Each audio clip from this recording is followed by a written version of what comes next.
Welcome to today's Explainer. We're going to be walking through something incredibly powerful and honestly quite intimate today. We're taking a really close look at a deeply moving piece of writing titled The Divine Invitation to Stay, a letter to the one who wants to disappear. Our goal here is to get a clear look at how this text offers a pathway to finding true peace through faith, especially for those of us who might be carrying a really heavy burden right now. So let's just slow down, take a deep breath, and really dive into what this is telling us. So let's jump right in. The source material starts off by asking a variation of this very heavy, very real question. Have you ever just wanted to disappear?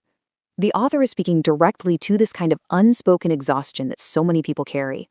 They acknowledge right out of the gate that you do not have to carry everything alone. They validate all those nights, maybe a lot of nights recently, that you've spent just pretending to be okay. They absolutely do not sugarcoat the heavy weight of the struggles you might be facing right now. Moving into our first section here, the weight you carry, acknowledging the unspoken pain.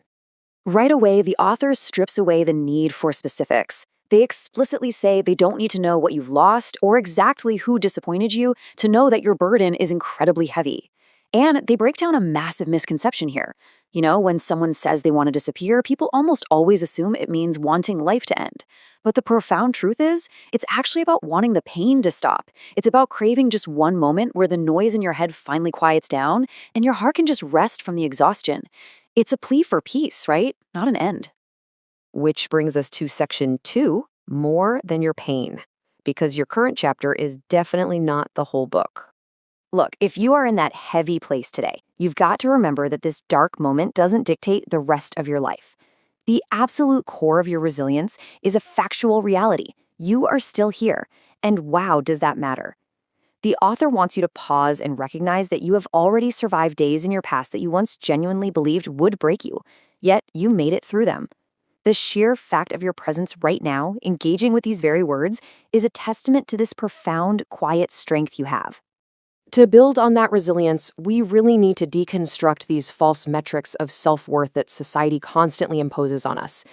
Do not measure your worth by your failures, by your bank account, by the opinions of other people, or by how far behind you think you might be in life.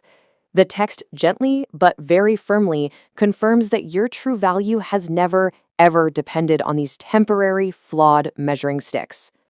Let's shift gears to section 3, the divine invitation. Finding peace through faith. Shifting away from those worldly struggles, we find our spiritual anchor.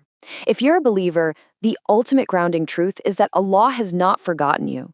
The one who created your heart understands every single pain it carries. I mean, think about how deeply comforting that is.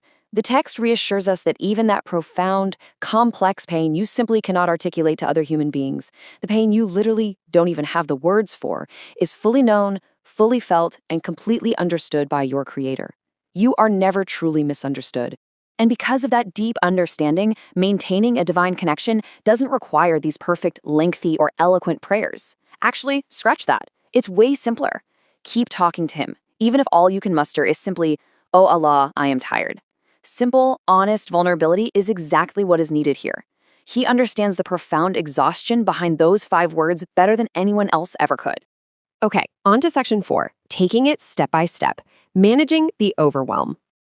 Now, knowing God is there doesn't magically make the immediate physical world disappear, right? So the source offers some incredibly practical advice to manage the overwhelm in steps. Step 1, carry today, just today. Do not try to carry tomorrow's burdens as well. Step 2, take it one prayer at a time, one conversation, literally one step at a time. And step 3, which is absolutely crucial, let someone in. The author essentially pleads with the reader to find a trusted friend, a family member, or a mentor, someone to just sit with you and remind you that you do not have to fight this battle solo. And that leads to a really necessary redefinition of a word we so often get wrong: strength. Real strength is not pretending everything is fine. No way. Real strength is reaching for help when the weight has become too much.